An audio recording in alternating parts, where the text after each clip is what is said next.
Pronto, bacana, muito bem-vindos, mais uma aula nossa. Vamos agora aí com a overdose de processo penal. Anteriormente eu havia falado da teoria geral das medidas cautelares e eu avancei e passamos então a construir a persecução da sistemática prisional. Ora, eu mostrei que o foco do direito processual penal, nosso concurso, ele abrange as prisões cautelares, a prisão rotulada de prisão sem pena e, nesse contexto, abaixo desse viés, desse guarda-chuva, nós teremos o flagrante, a preventiva e a prisão temporária. E eu aproveitei o momento e consignei no item de retomada da aula, como primeiro passo, até com muita segurança, nós daremos então início ao tratamento da execução provisória da pena. Olha só, qual é a ideia da execução provisória e por que ela encanta e ao mesmo tempo entorpece? O Supremo Tribunal Federal precisou avaliar o contexto da presunção de não culpabilidade do sujeito, como está retratado na Constituição Federal, e que popularmente nós chamamos de presunção de inocência, como é consignado no Pacto de São José da Costa Rica. E a ideia de presunção de inocência não é apenas uma expressão para ser objeto de uma moldura colocada na madeira e esquecida, como na prática acontece. Não adianta falarmos em presunção de inocência se a regra de tratamento não condiz com essa concepção. Então precisamos trabalhar com presunção de inocência, dando concretude a essa ideia. E a única forma, ao menos que eu conheço, de realmente respeitarmos a presunção de inocência é conferir ao imputado um tratamento condizente com essa vertente. E desde 1988, com o novo paradigma constitucional, a presunção de inocência norteou os comentários doutrinários para um Código de Processo Penal que é da década de 40. O Código de Processo Penal, então, merece uma interpretação à luz da Constituição, para termos uma regra de tratamento consonante com a ideia de presunção de inocência. Até aí você vai dizer, tá, tranquilo. Mas no contexto da execução provisória, no fringir dos ovos, o que é que tem de mais importante? Olha só, o primeiro alerta que eu lhes faço é que majoritariamente no Brasil, presunção de inocência e presunção de não culpabilidade são tratados ou tratadas como expressões sinônimas. Então a maioria da doutrina não promove distinção entre presunção de inocência e presunção de não culpabilidade. Elas estariam juntas, seriam tratadas com equivalência. Todavia, você encontra, e aí eu vou trazer um grade um pouco maior na complexidade do seu concurso. Você encontra na doutrina aqueles que fazem distinção entre presunção de inocência e presunção de não culpabilidade. E por todos eu vou citar um deles, Rogério Sanches. De que maneira? Para aqueles que promovem essa bifurcação, os presumivelmente inocentes são aqueles que não estão no polo passivo da persecução penal. Então, se você não é sujeito da persecução penal, você é presumivelmente inocente. A partir do momento em que você é colocado no polo passivo da persecução penal, você é meramente sujeito à presunção de não culpabilidade. O que é que isso significa? É como se o acusador entregasse a seguinte ideia: eu ainda não posso dizer que você é culpado, porque não temos uma decisão com trânsito em julgado. Mas eu já posso provocar o Poder Judiciário para lhe sujeitar a inúmeras medidas cautelares. inclusive de natureza pessoal. Então você é presumivelmente não culpado, mas você poderá ser preso preventivamente. Você poderá estar sujeito a medidas de monitoramento eletrônico. Você poderá ter contra si a decretação de uma captação ambiental, de uma interceptação telefônica ou de um sequestro de bens como medida cautelar de natureza real. Então a ideia de presunção de não culpabilidade significaria que o sujeito passivo da persecução penal, ele pode ou poderá estar sujeito a um leque extenso de medidas cautelares e, inclusive, podem constringir a sua própria liberdade, o seu direito de ir e vir e de ficar. Mas onde é que entra a ideia da execução provisória? Continue comigo, preste atenção. O Pleno do Supremo Tribunal Federal, julgando o HC 126292, não precisa copiar, instituiu a execução provisória da pena, que ganhou o rótulo de prisão em segunda instância. Eu tenho certeza que você que acompanhou a imprensa no ápice da Lava Jato, você fatalmente convivia com essa expressão o tempo todo. A prisão em segunda instância, o que era isso? Era execução provisória dos acórdãos.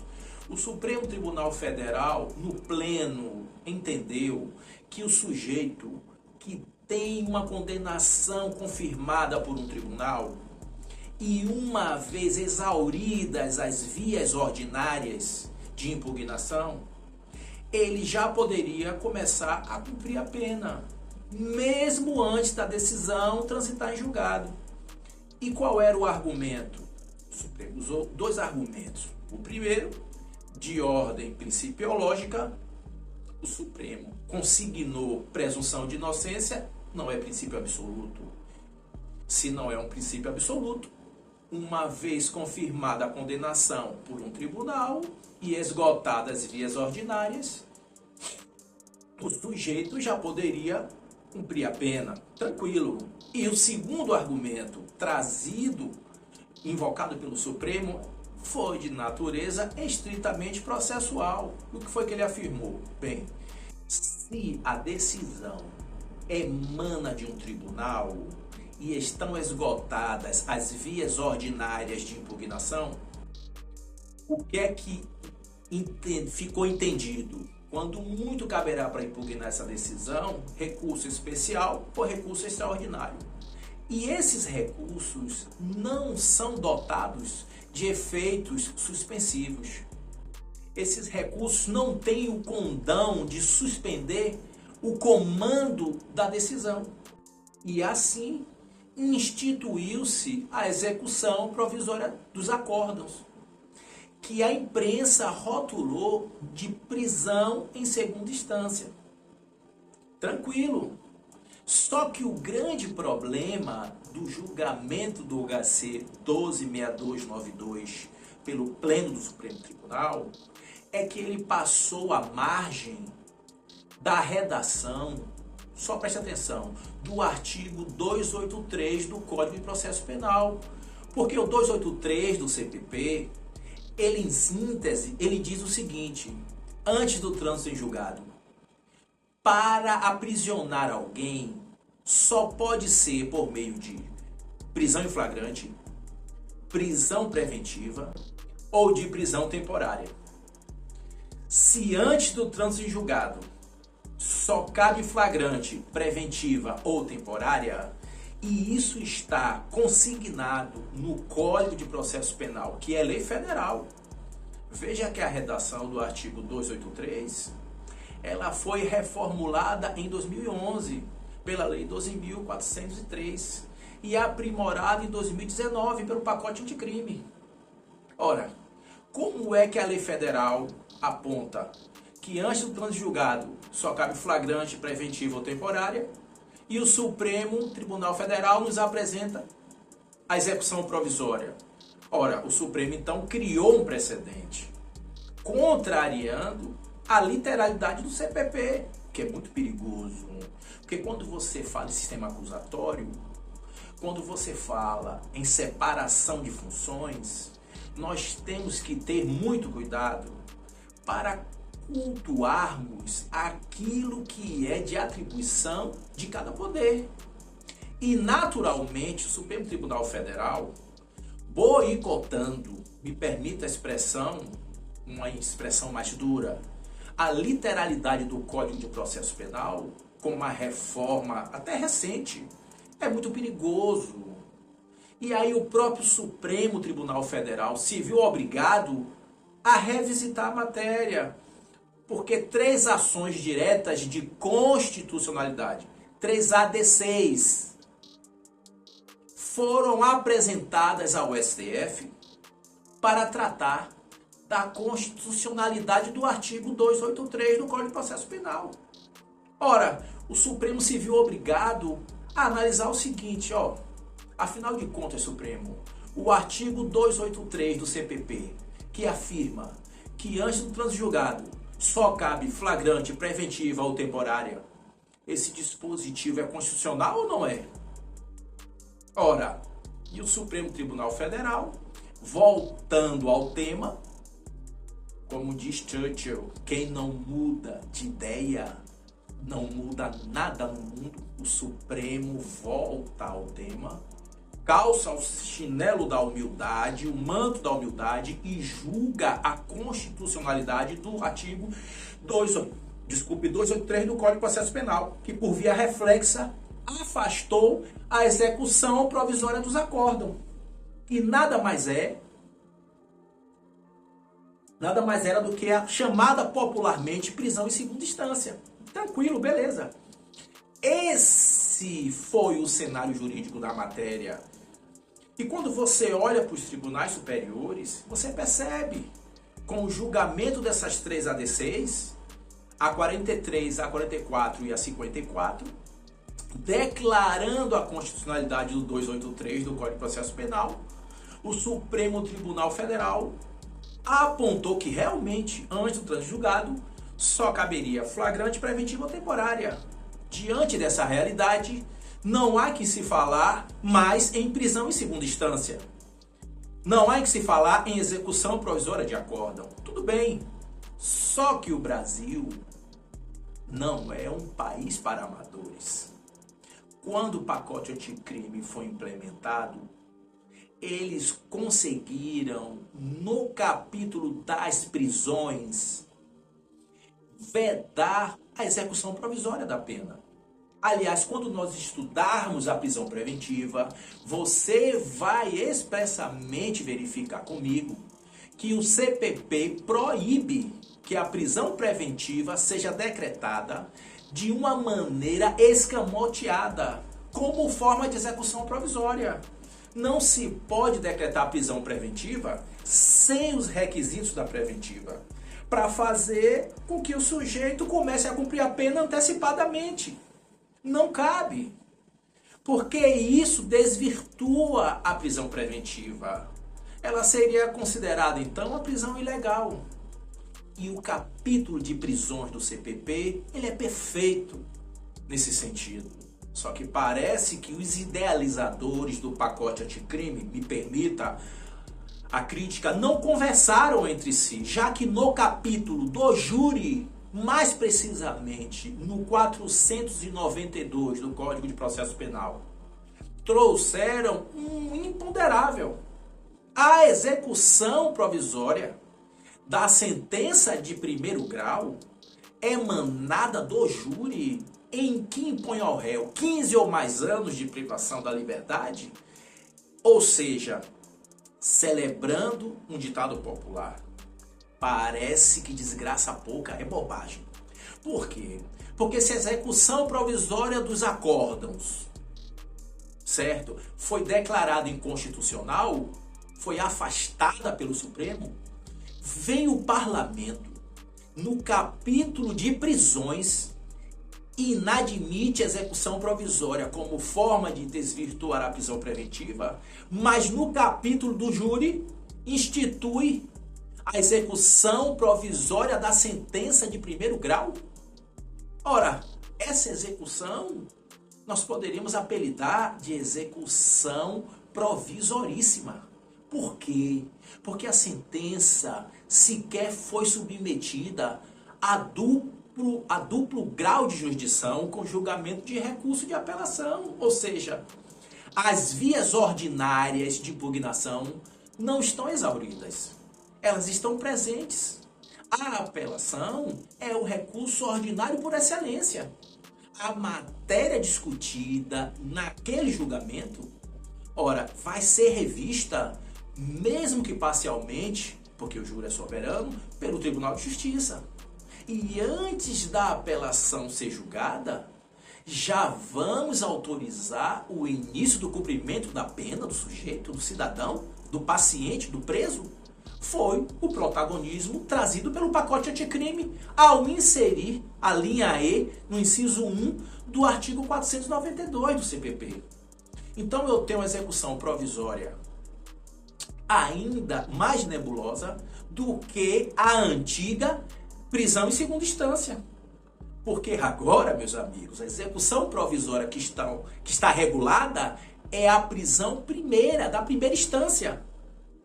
É a prisão provisória da sentença do juiz de primeiro grau e não de um acórdão emanado do tribunal, confirmando a condenação do sujeito. O sujeito foi julgado em primeiro grau e já teremos imediatamente o cumprimento da pena, desde que o juiz sentenciante imponha 15 ou mais anos de privacidade da liberdade do sujeito em uma condenação emanada do júri. E o que é que eles fizeram com isso, processualmente falando? Retiraram o efeito suspensivo do recurso de apelação. A apelação de sentença condenatória, ela tem efeito suspensivo, em regra. A apelação de sentença condenatória, ela suspende o comando da decisão. A única exceção é a apelação para impugnar uma condenação do júri, em que aplica-se o réu 15 ou mais anos de privacidade da liberdade. Essa foi a exceção à regra. Esse foi o elemento, talvez, de maior polêmica do pacote anticrime. Um absurdo, com todo respeito. Essa previsão, na minha ótica, é extremamente inconstitucional. Porque se eu seguir o racional do Supremo Tribunal Federal, se o Supremo não admite execução provisória de acórdão, como é que nós iremos admitir a execução provisória de sentença de primeiro grau? Que situação é essa? Ora, me parece estranho. Ah, mas o júri é soberano, professor. Sim, é o argumento. O júri é soberano realmente, mas o mérito da decisão do jurado não pode ser alterado pelo Tribunal de Justiça. O máximo que o TJ pode fazer é cassar a decisão do júri, mandando o réu para novo júri. Enquanto isso, ele vai cumprir a pena? Isso é um argumento que não se sustenta. É muito pobre, com a máxima vênia. É muito frágil.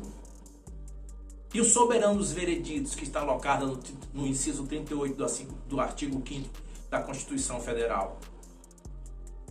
A soberania dos vereditos veio para proteger o sujeito. Então não tem justificativa. Outra coisa, se a gente entende que os processos criminais são muito longos, muito extensos, que o parlamento redefina o momento em que uma decisão transitou em julgado. Quem vai dizer quando a decisão transita em julgado é o Congresso. Então nada precisaria ser provisório. Basta que antecipem o trânsito em julgado diante de um marco distinto, com alteração constitucional. E aí acaba a polêmica. Se queremos mudar o sistema, não tem problema algum. Agora, basta fazer da maneira correta. Ou seja, cumprir a regra do jogo, é o que diz o professor Auri Lopes Júnior. Eu peço vênia, mas infelizmente, na prática, infelizmente, está sendo aplicado direto isso. E aí fica difícil. Mas eu vou aqui, a partir de agora, dar uma pausa, porque 20 minutos de vídeo e eu não quero estender a aula mais do que 20 minutos. No próximo bloco nós iremos dar continuidade ainda. E aí na próxima aula eu vou fazer a primeira observação acerca dos princípios da presunção de inocência e de não culpabilidade. Ok? Um abraço.